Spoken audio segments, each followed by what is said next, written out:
And we're back with another episode of the Wrestling Roundtable podcast, talking all things wrestling, and for being real about it, talking all things Bloodline because the Bloodline is getting more interesting by the day.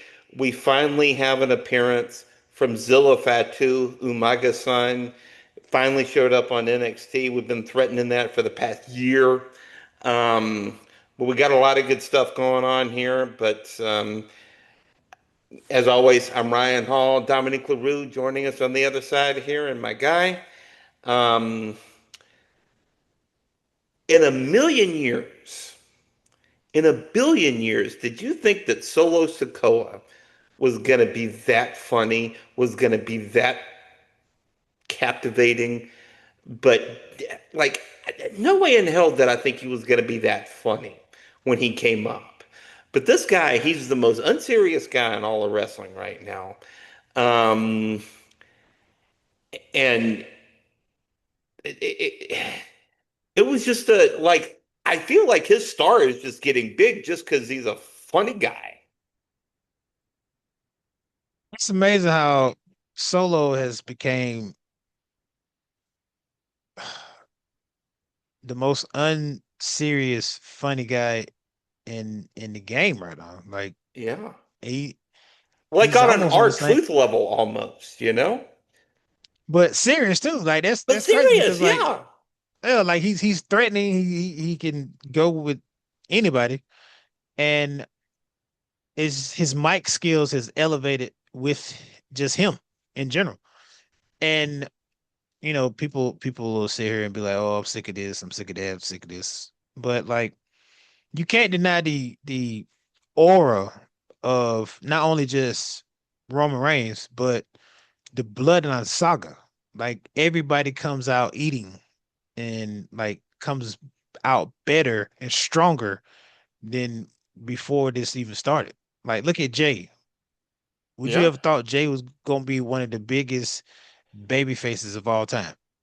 I thought when the Usos were coming up, I think everybody thought that Jimmy was going to be the breakout star of that bunch.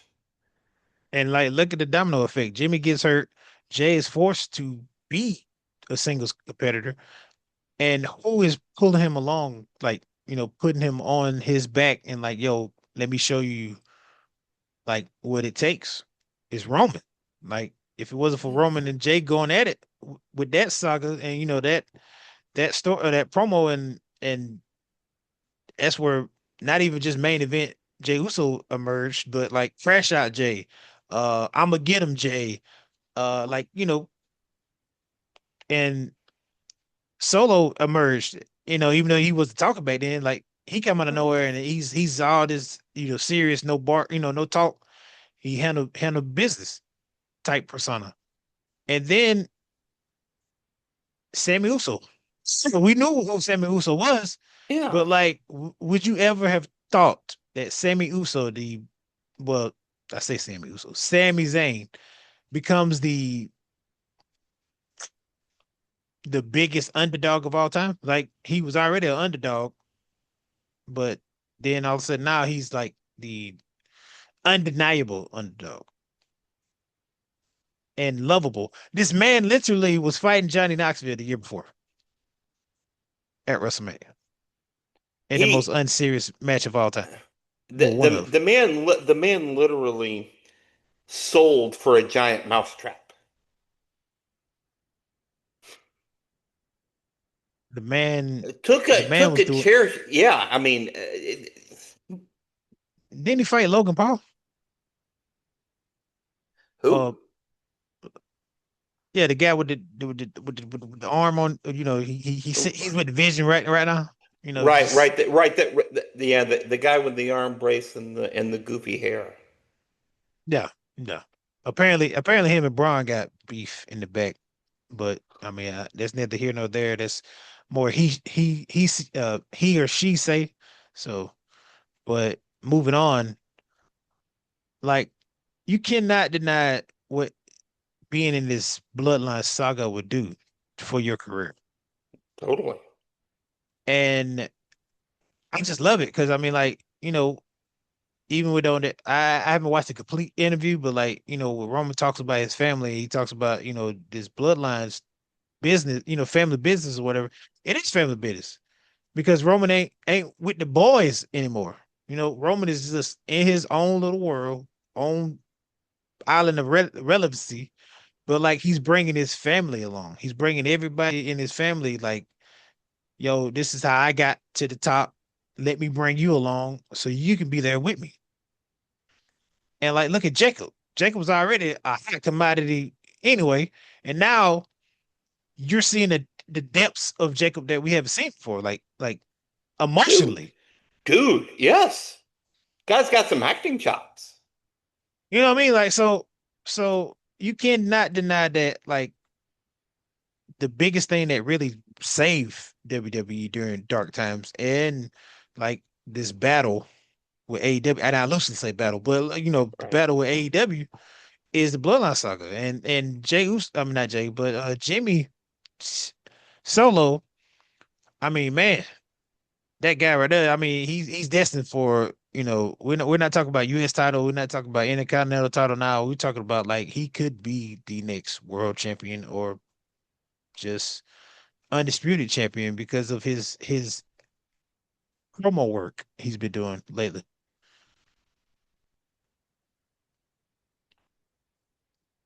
Did you think when he was kind of stuck working with the MFTs, did you really think in a million years that he'd be this popular, that he'd be this charismatic, that he'd be this, compelling? Absolutely not.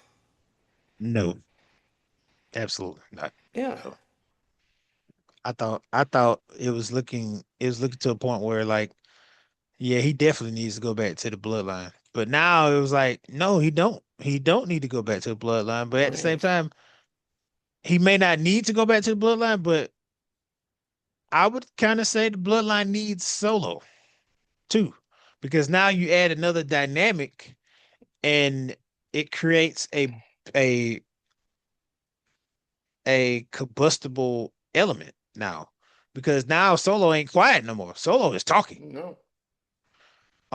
And he's calling out all the flaws of Bloodline, right?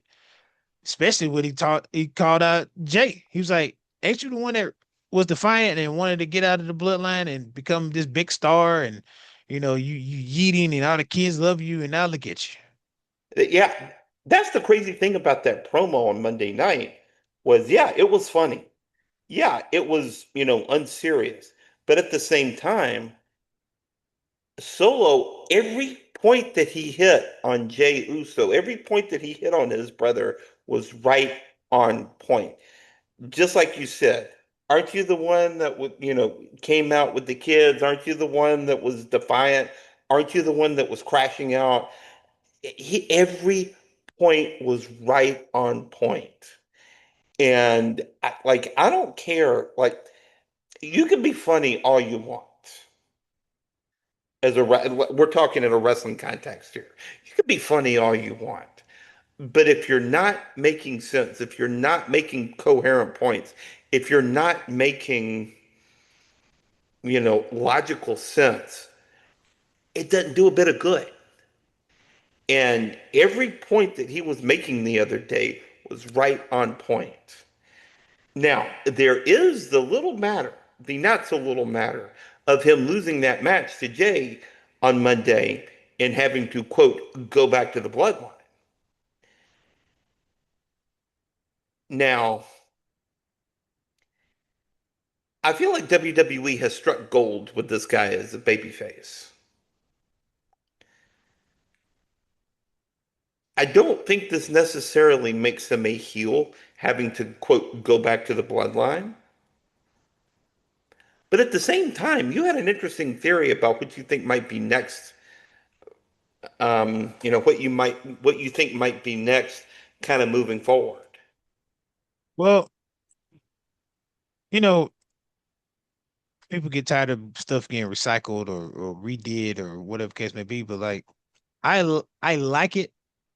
One thing about this, and I can't say this about you, like obviously you being an author, Like, if you can give me a good storyline, if you can give me something that I can sink my teeth into and has me engaged and like ready for the next outcome, you got me hooked.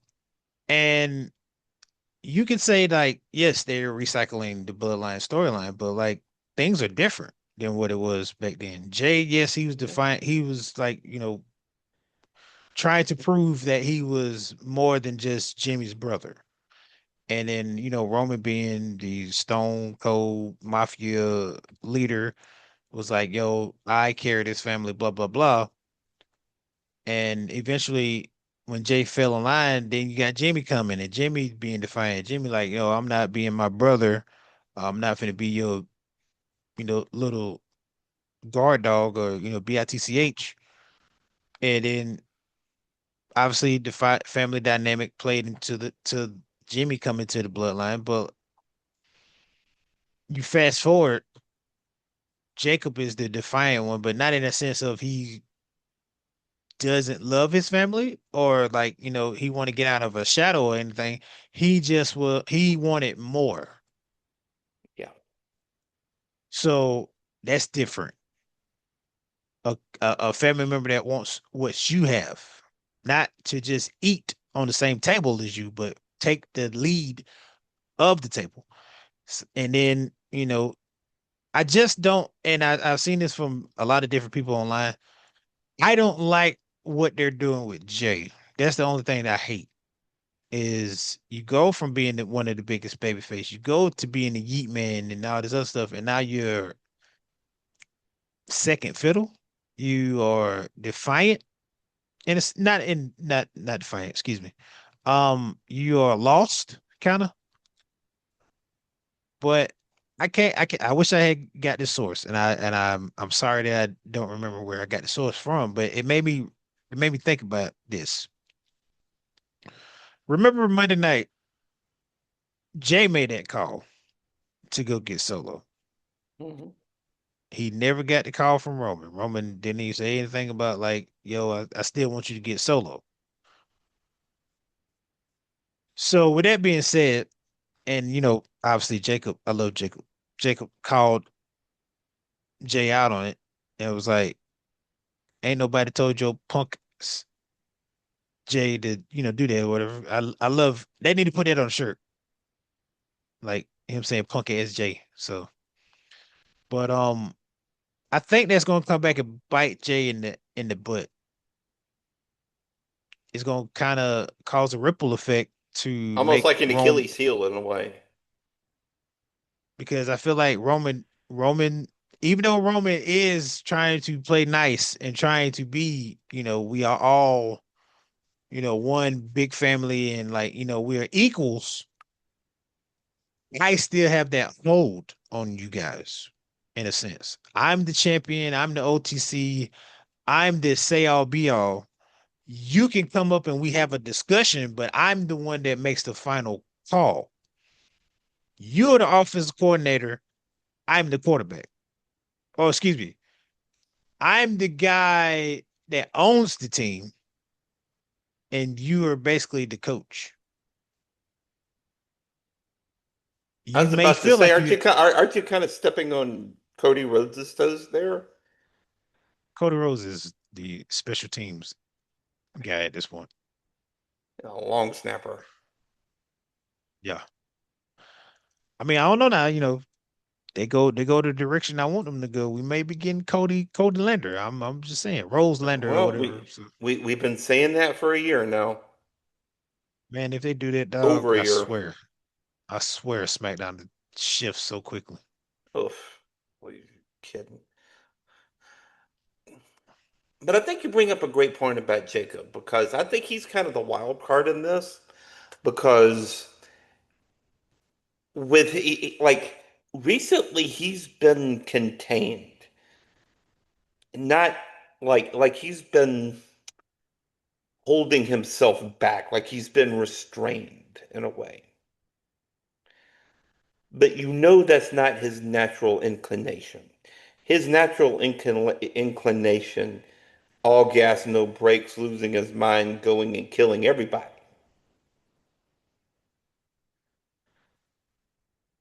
And I feel like that's really something that we need to keep in mind because like I've always felt like Jay Jacob Fatu was the wild card of this whole situation.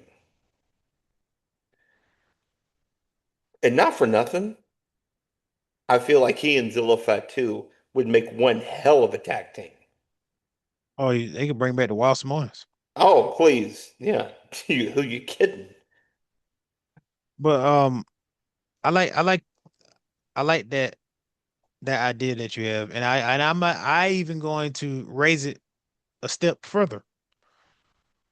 Bringing Solo back to the bloodline is like bringing a grenade to not even a grenade, I'm sorry. Bringing a cigarette, a lit cigarette into a house full of gas because I love he that already analogy. said he already said that this family is messed up, right? Hmm. What is the worst thing you want to do to bring somebody into a situation like that? You don't want to bring somebody that's going to point out your flaws to everyone. You don't want somebody that's going to be very vocal and very defiant to Roman Reigns. I don't think Solo goes back and instantly just, you know, play nice Yeah, or fall in line. fall in line. Um, he will fall in line, but it ain't gonna be that line that they think. He's going to create his own line. He's going to play nice in front of Roman, but then behind Roman's back, he's going to shine a light on Jacob. He's going to shine a light on the Usos. Like y'all are my brothers. How His y'all gonna sit brothers, in like yeah. yeah, how you gonna sit here and follow behind Roman? That's not our like Roman's our cousin, but he's not family. We're closer blood than y'all, and then he is to us. And then with Jacob, you used to be so this, that, and the third. Now you like a caged dog. You Roman's dog, basically. Like he gonna start stir up problems.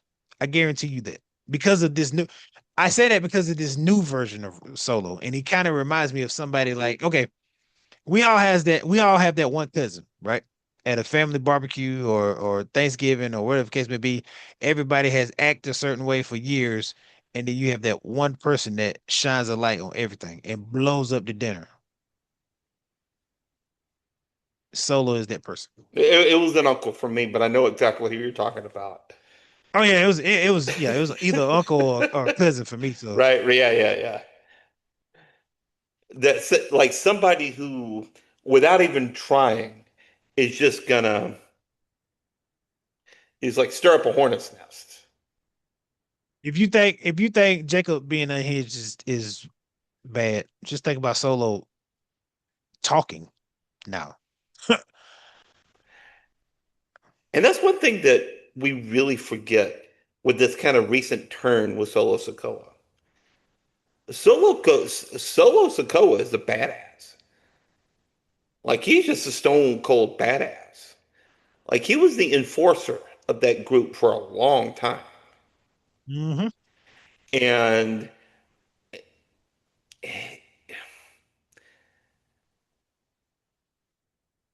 I I hope that people don't overlook this. Like I hope that people don't overlook this.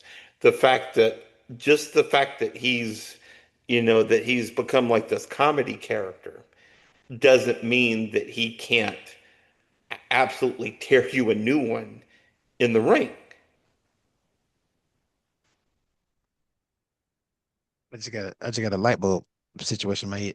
Oh, I can see that when you were doing the Mr. Burns things with your hands. So you remember when before we started the show, we were trying to figure out like the road of the bloodline to WrestleMania, right? Yep, yep.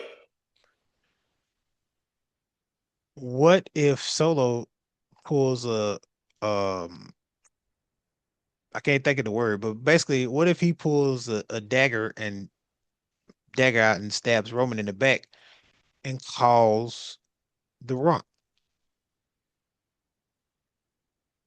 Instead of falling instead of falling in line with the tribal chief, he falls in line with the high chief and start planting that seed and kind of like working behind closed doors with like talking to the Rock, letting them know what's going on and Right. within the bloodline and like Roman is soft. He's losing his grip with power. Like he wants to win matches by himself. He wants to do this and do that. He says fall in line, but yet he's wanting to be equals with our, with my brothers and stuff like that. He's not really being the tribal chief that he once was. He's becoming weak, basically. All right. All right. I like where your head's at on that. I like where your head's at on that a lot, actually. Um, What's that guy? What's that guy? I don't know if you're familiar with Game of Thrones, but it's something within, those particular types of things where like you have this person, he played both sides of the field where he's playing nice, but then secretly he's talking ish about you behind your back. That is basically what Solo probably is going to be in this um version of Bloodline saga. I don't know why I just flashed on this, but there was a my favorite kind of tertiary character on The Sopranos was a guy named Richie Aprile. Richie was in prison during season one, got Mhm. out of prison, and starts absolutely raising hell. Now, the thing about Richie is that his brother was the boss of the family. Mhm. He died in season one. Um, and when he gets out of prison, you know, Tony's treating him nice, all this, but then he starts causing more trouble. He starts like getting like kind of sneaking in, gets engaged to Tony's sister. Um, and without going into too many spoilers, let's just say that he did not make it to season three. Mm. Um, and I've often said that there's more in common with like The Godfather, The Sopranos, with like that organized crime kind of, kind of vibe, um, with the Bloodline. And like the idea of Solo Sikoa coming in and being the Richie Aprile of this crew, so to speak, is fascinating as hell to me. See what I'm saying? And like, Yeah. that's why I hate people sitting here talking like, the bloodline born, the bloodline they're doing this, they're doing that. No, like if you No. watched a lot of stories in your lifetime, you start putting pieces together about like who this person might be, who this person might be, why they going with this. Like, yeah, trust me, I'm confused about where Jay's at, but like, Yeah. and my feelings about Jimmy, like Jimmy should be getting the push too, but as much as we like to poo-poo on, creative, which is rightfully so, um, you're always going to go back to your moneymaker, the whale, basically. And Bloodline is that whale. Like we've both on this show has constantly said, all right, when is this new ending about to start? When are we going to get back into the depths of the Bloodline? Like, yeah, sure. Matter of fact, you know, we love to bring up Marvel, Star Wars stuff related. Yeah. When the Bloodline ended, that was the end game, right? So then when Solo doing the MFT and all this other stuff, that was phase five, basically. How people like to poo-poo on phase five of Marvel, that was phase five. Now we're getting into the Spider-Man Brand New Day. Now we're getting into the Avengers Doomsday era. Like we're getting the band back together with the added piece of Jacob, which is a combustible element alone. So now instead of just getting something that can contain them, oh, you can put another combustible element. But with this combustible element, he is talking now. He has a voice now,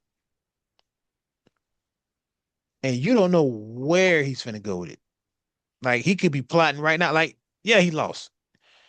Yeah, Jimmy helped Jay win that match. Thank Hmm. God he did, because what if Jay would have lost? Like it was still two wrongs to that right. If you win, but you went behind Roman's back and getting that win, you would have lost. You would have basically made yourself look like a fool again after Roman just told you, like, y'all are making me look like a fool. Y'all are making me look like an idiot. This is what y'all wanted, and now it's not going the way I want it because I try to give y'all what y'all want and it's not working. So now I got to go. I'm trying to keep myself from going back to that person, but that's when things were right when I was that person. So it's like Roman is the Incredible Hulk. Right now he's Bruce Banner. He's trying to contain that. He's trying to contain that aura by him with the Hulk, and just like trying to work with his cousins and his family.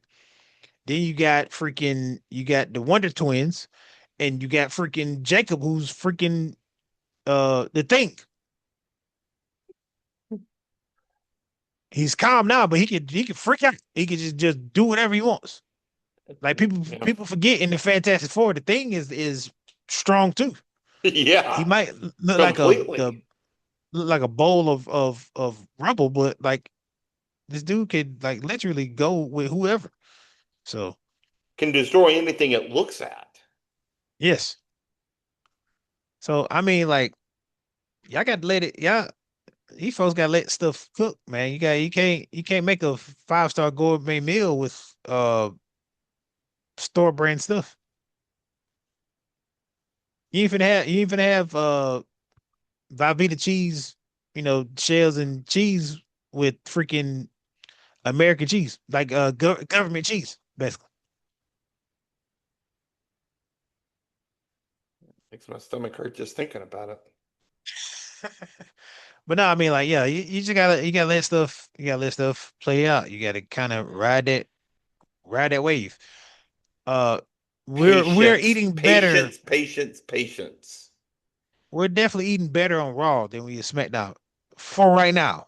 And I stress Yeah. that right now because when you add Kevin Owens to the dynamic and Cody's out of that picture, things are becoming more interesting now. Especially if Kevin Owens takes that title in a couple of weeks, which he damn well should. Absolutely. And I definitely want to get on this topic of Roman being overrated. Ugh. Why, first of all, why are we on this topic? And then second of all, if Roman's overrated, then what make I'm trying to say this in a Yeah. nice way. Yeah. We're trying to keep the crash out to to Yeah. at least a point three Desmond Day here. If Roman is overrated, then what that make Cody Rhodes? Right.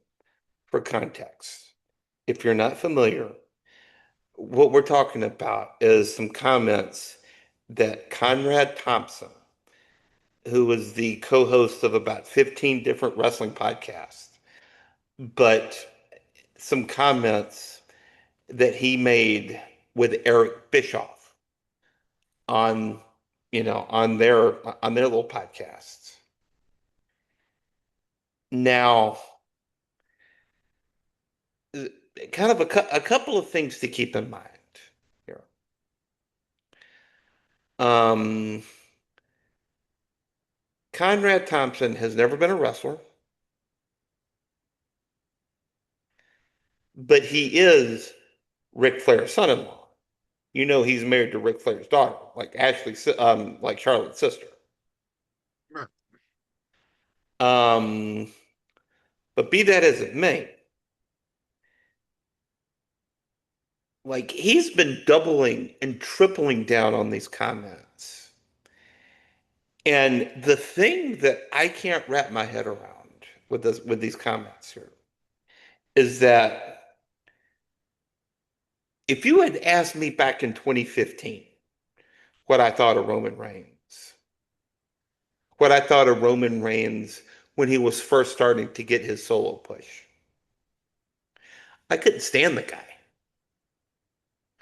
I couldn't stand the guy. He was the, big muscles, tattoos, long hair, blue eyes, good looking guy, which I always thought that was the only reason why he was getting that push. And he also couldn't cut a promo if somebody, jumped up and bit him. And yes, Paul Heyman helped him get over.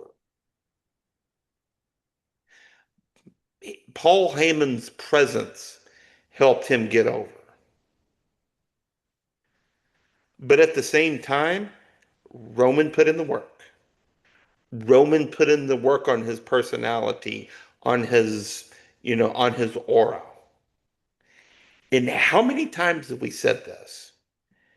That anytime Roman Reigns' music hits, everybody in the stadium is standing. Every eyeball that's watching that on TV in the stadium, they're watching the entrance. You've got your fingers in the air. This is a guy who commands attention. That's not because Paul Heyman is still even with him. He commands attention because he's that compelling. And I don't get it. Like, I don't get why he was doubling and tripling down on these ridiculous comments because you and I have spoken about it many, many times. The shows are just more compelling when Roman is actively working them. The main events of these big shows are more compelling when Roman is in them. This is not a John Cena 2009 situation. This is not even a Roman Reigns 2014, 2015 situation when he got booed out of the arena after winning his first Royal Rumble.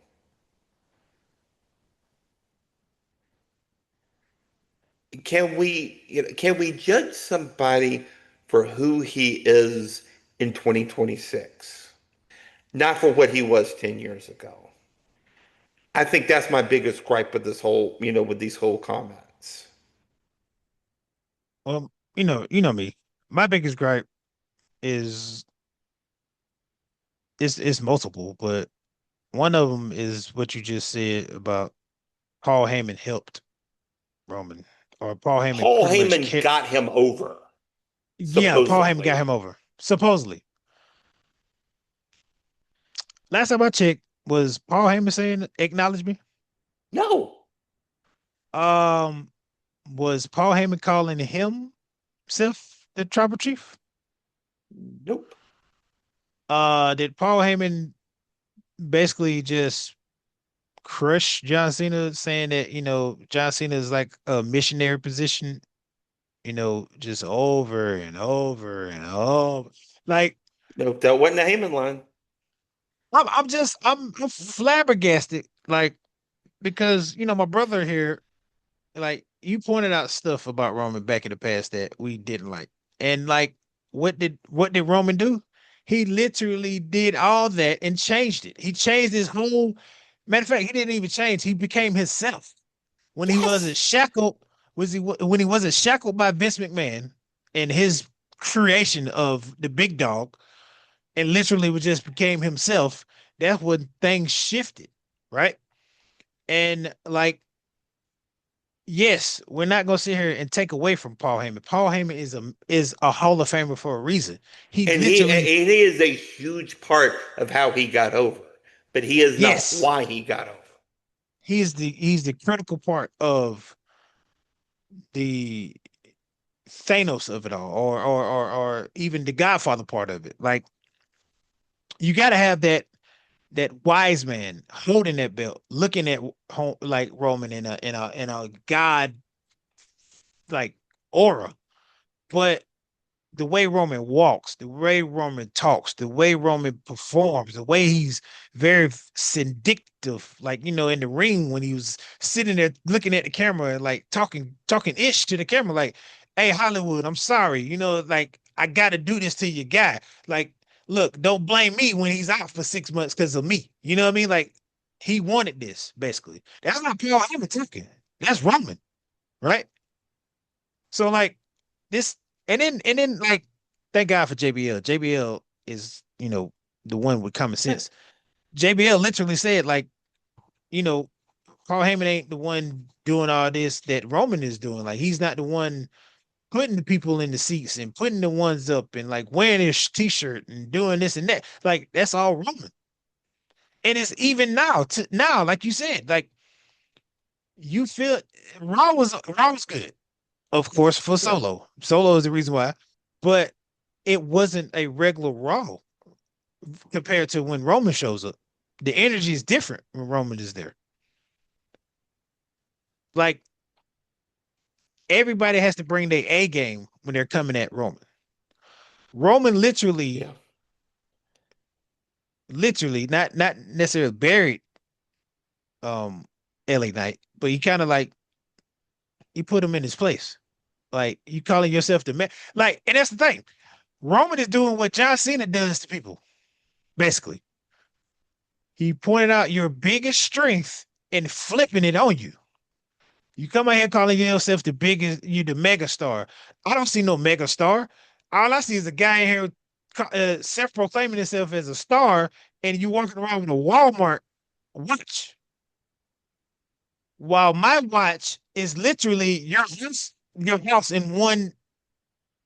Like I can pay for your house with my watch, yeah. basically.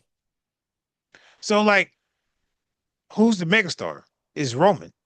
Who's the guy that's bringing people in that arena, like hanging on to his every last word? Yes. Who is the guy finishing the night compared to starting it? Well, not even that. Starting the night and finishing it. He's main eventing every PLE. He's not starting the PLE off or the or whole MVP. Main eventing. Like, who is the guy that shifted the dynamic of between the world heavyweight title and the undisputed title? 2, 3 years ago, we were talking about the undisputed title being the title that everybody Yeah. wants. Now it's flipped on his head and it's like, yeah, it's the title, it's the prestige title. Yeah, sure. But look who is on. It's on CM Punk. No disrespect to CM Punk. But No, like that not at mountain all. ain't that high. It's not that high compared to Romans. Yeah. As you were talking, I'm reminded of so many of the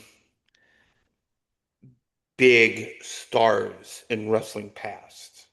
You know, Flair, Dusty, Hogan, Savage, even all the way if you want to go back even before my time to Bruno Sammartino.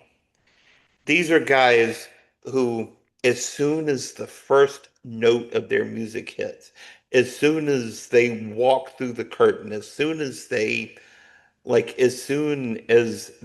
come out in front of those crowds, people, like every eyeball in that place, every eyeball watching TV knows exactly where you are. Stone Cold, Perfect example. As soon as that glass breaks and those guitar riffs hit, you know exactly what's about to go down. The Rock, you know exactly what's about to go down as soon as he walks, and I'm talking prime rock here, obviously. Right. Um, Brett, Sean, you name it. Well, well, I mean, the final boss too. Now, I mean, Well, like true, yeah.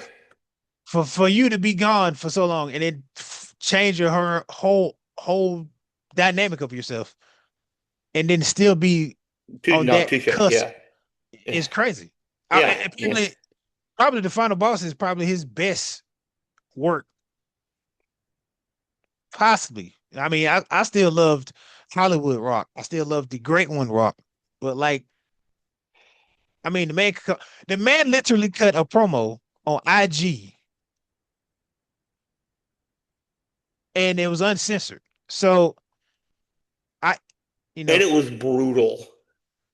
and it was brutal. And nobody was like coming for his head, wanting to get him canceled, nothing like that. Like we No, all was at in awe of this rock. So like, I'm sorry, I meant that I no, you're jumped good. on. I'm like No, I you're want to good. You're piggyback good. on it. Yeah, Like you said, like for every great person, there's a B. Like Stone Cold, Rock, Hulk Hogan, um, but Ric Savage. Flair, maybe Savage. Yeah, Yeah, okay, yeah, Savage. yeah. Um, or you can put the Flair and Undertaker, Dusty. Yeah, Flair and Flair Dusty. and Dusty, yes. Yeah. So like now we're in the era where like it's Roman and of course Cody Rhodes, but like rightfully so Cody Rhodes because at that time when we had the final boss, I mean not final boss, excuse me, when we had OTC, who was like right there neck and neck with him? Nobody. I mean Seth Rollins, yeah, sure, but no, we needed a Robin to the Batman, and Yes. Cody it was that Robin. It Oh, yeah. shifted the dynamic of WWE tremendously when Cody came back. That it did. That it did. It gave us a David and Goliath story. No pun intended, obviously. Oh, yeah, facts. Yeah. But I am willing to concede this, right? I am willing to concede this.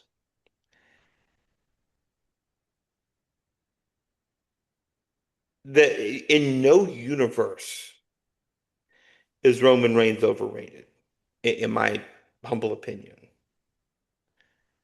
But he is getting up there in age. He is over 40. He has had health problems. Um, who's behind him? Like who's behind him? Because even during Rock and Stone Cold's era, you had Triple H coming up in the ring, in the wings. You had Randy Orton. You had John Cena. You had those stars coming up in the wings. Who's behind them? I got plenty of names, and they better get. I mean, like we've been preaching this No, since I last got year. plenty of names too. I'm just saying. Yeah. Like, how many times we're gonna have to hear their name before you actually pull the trigger and like actually, which they're doing a great job with Oba, and they need to continue doing a great job and Yeah. do not f this up. This man has that aura of a Roman because every time his music hits, the crowd is ready and roaring. Like when the lights go out, you can literally hear them, oh, like, and they're getting ready to like do the strut and the way his presentation is megastar. Like Yeah, absolutely. he's standing in the light and the light is going out and like the camera angle where they put it like where the camera is at and you can see a shadow in the crowd and he looks bigger like he's bigger than life. It's amazing. Oba's entrance is just gold. It's It's dope. money. Yeah. It's on that level of a we talk a lot of crap about this guy, but Goldberg, like Yeah. No, absolutely. Goldberg had an incredible entrance. exactly. So like Oba's definitely number one. If they could get Braun Breaker back on track, Thank he is you. a Yes. strong number two. Because like I know we talk about Braun Breaker sometimes, but it's always been good things about Braun Breaker because like This man's spirit is amazing. Like, you know how I feel about the whole like wind up to the spirit. Like, you ain't got to do all that. You ain't got to do the Yeah. straps. You ain't got to run back and forth on the ropes. We get it. You can run 20, 22, 23 miles per hour. We get that. Yeah. Former college I running just back. We get it. Yeah. I just need you to be on a Randy Orton type ish with that spear out of nowhere. Stop building it up to it. Just hit somebody with a spear because you are already coming with so much force that the move is so powerful. You don't need to like. It's like okay, as amazing as this move was, and I loved it. The sweet chin music, the wind up to the band. He's over The there preamble. hitting Yeah. his yeah, the foot thing. I get it. You know, what I mean, I love Shawn Michaels for that. And growing up as a kid, I loved it. But now as an adult, some of this move sets are kind of like, all right, bro, this ain't it. Like the one thing I hate the most is Javon Evans OG cutter. I'm gonna say it. I love Javon Evans, but I need him to change that move. I need you to do a frog splash. I need you to do some type of move. The only person in WWE should be hitting that cutter is Sol Ruka. And I'm just going ahead and say that. I'm sick of Cody hitting that cutter. I'm sick of Javon Evans hitting that cutter. I just need Sol Ruka to hit the cover and let it be the finisher.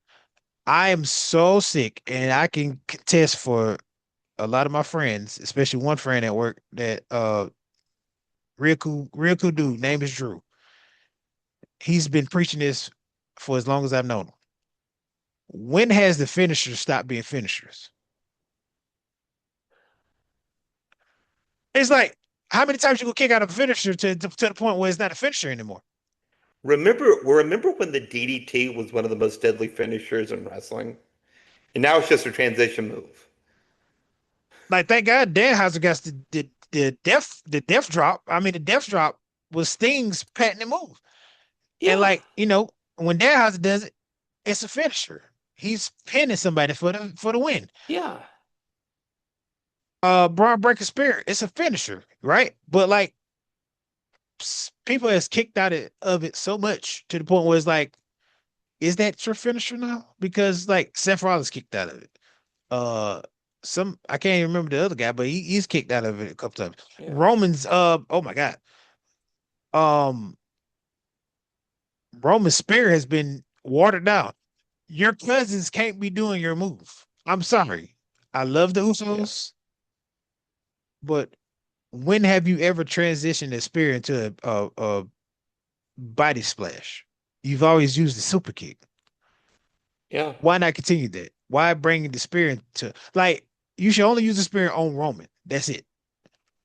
Like oh my god, he used Roman's move against him.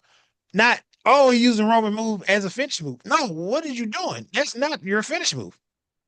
Yeah. I mean, the way that Brock Lesnar used the Tombstone Pile Driver at SummerSlam, I think was brilliant Oh yeah. because the Tombstone Pile Driver, that's the Undertaker's move. The guy who defeated the Undertaker's WrestleMania streak when he shouldn't have, And but that's his. fought him in the Hell in the Cell and won. So No, I mean you're absolutely right. When people are kind of co-opting finishing moves like that, um, yeah, it takes away from the power of it. It takes away from it takes away from the yes. I mean that's just coming out of nowhere. I can name a whole bunch of moves just off of my head that Yeah. haven't been even used since the person did it.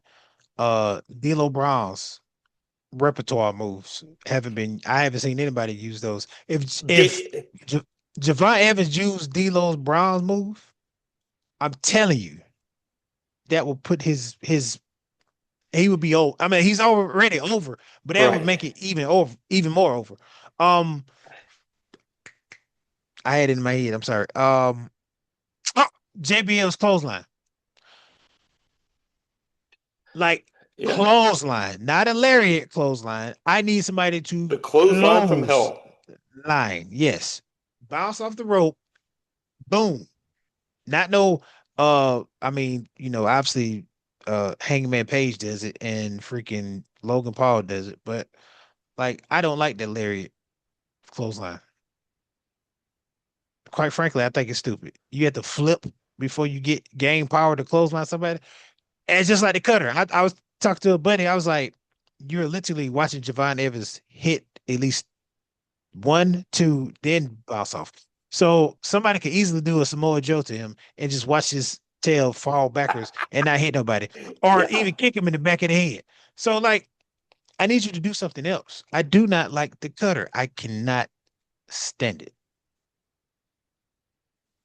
And it's been used too many times. I needed to stop. Now, we're not talking about the diamond cutter, the RKO here. We're talking about that, that midair, Cody cutter, OG cutter. It like, It's it's so yeah, yeah, yeah. Side note, D'Lo Brown needs to be in the Hall of Fame. That is the most underrated cat I've seen in wrestling in the past 30 years. absolutely, Yeah, absolutely. yeah. Well, there is one more thing that we want to touch on before we wrap up here. And we got some news about, a favorite of both of ours. Jim Ross had a brain procedure in a Oklahoma hospital this week. Um, Apparently, they were putting some kind of stunt, like shunt or something like that, to drain some fluid off of his brain. It sounds like everything went well. He's set to go home this week. But anytime you're messing with somebody's brain, that ain't nothing to sneeze at. Mm-mm. Any wrong move could cause anything from you know what to like loss of function with his hands or spine or Yeah, what. paralysis. Yeah, So I'm very glad that the surgery was successful. Um, he's probably home now as we speak. You know, me and my brother here, we literally grew up listening to your voice, yeah, and I am blessed to be one of the kids that grew up listening to JR and like developing my love for wrestling even more by his enthusiasm when he used to tell stories. Like you can literally turn the TV off, put his voice on the radio, and paint the picture of what's going on in that ring just off of JR's voice. absolutely, absolutely. And and as somebody who was an aspiring sportscaster growing up, having somebody like him in that prominent a position who has a Southern accent, that's something that that's something that I'll never forget. So, best wishes on a speedy recovery, JR. I've often said that one of my favorite things that I've ever done in New York City was to go to his one-man show back about back in 2015, 11 years ago. Mhm. Um, all he didn't like he came out with like a couple of note cards. I think he had something alcoholic in his glass. I mean, I'm not gonna shine on him, but he just came out and told some of the most incredible stories about the wrestling business. Dirty stories, though, talking about Ric Flair, talking about, Andre the Giant. I think I've told you about the Andre the Giant story. It Oh was yeah. a just really an incredible story. A story that I will not be sharing on this podcast, by the way, because it is not fit for kids. That's all I'm going to say.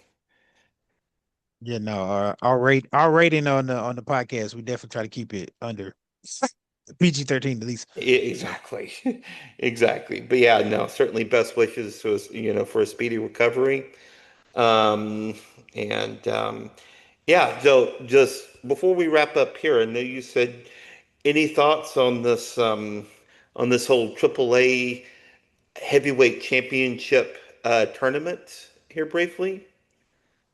Be honest, I think it's Penta. I mean, Yeah, it's got to that's be just Penta. my Yeah. yeah, it just got to be Mexico City. Penta is one of the biggest of all time as far as luchador lore. So I mean, if it ain't Penta, it got to be Rey Mysterio. But like Rey Mysterio is pretty much done for. He's the GM for AAA. But I'm not mad about it. I mean, it's funny that it takes a tournament for Roman to show up and wrestle on Raw after not wrestling on Raw for 600 and probably going on 700, but 600 Yeah. plus days. But let's face it, Roman's not losing in Mexico City. Roman's just making an appearance to get everybody in the seats to be there. Um, Sell some two, tickets, make some money. two is gonna be LA Knight versus Roman at Money in the Bank. Let's just go throw that out there. Hmm. And then three, we know LA Knight is definitely not losing. I mean, LA Knight is definitely not beating Roman Reigns in New Orleans. I'm sorry. Yeah. Um, it's not a snowball chance in HEW hockey sticks that happen unless, God forbid, something tragic needed to be done for Roman to lose that belt. But yeah. So Yeah, no, I think it's pretty obvious. I think it's going to be I think I think it's chalk. I think Penta definitely going to win it because Penta's got the name brand in both Mexico and in America. Um, I mean, you can give it to, one of the AAA guys, but I think their biggest thing right now is to get them exposure in the United States.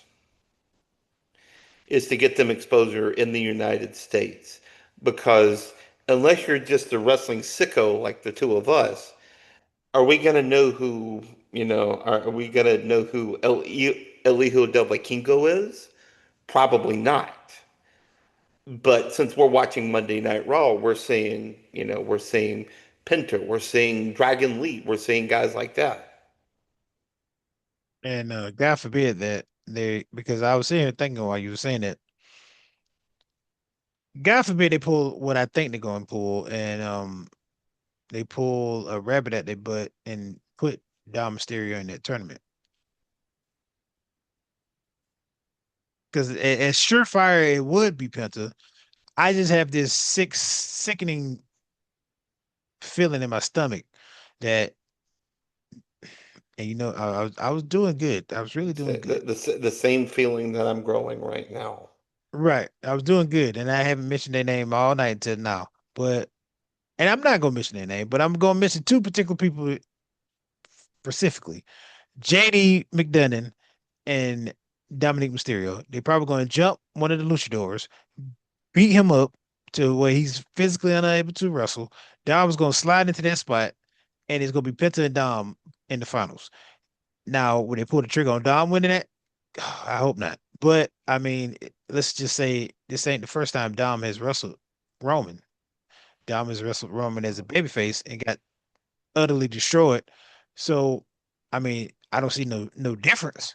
But at the same time, too, you want to push AAA like that, might as well push AAA with the AAA champion and Dom Mysterio. There you go. There you go. But Yeah. but I It hope is not. what it is. It is what it is, and we'll see it unfold. God, I hope it don't unfold the way I just thought. Yeah.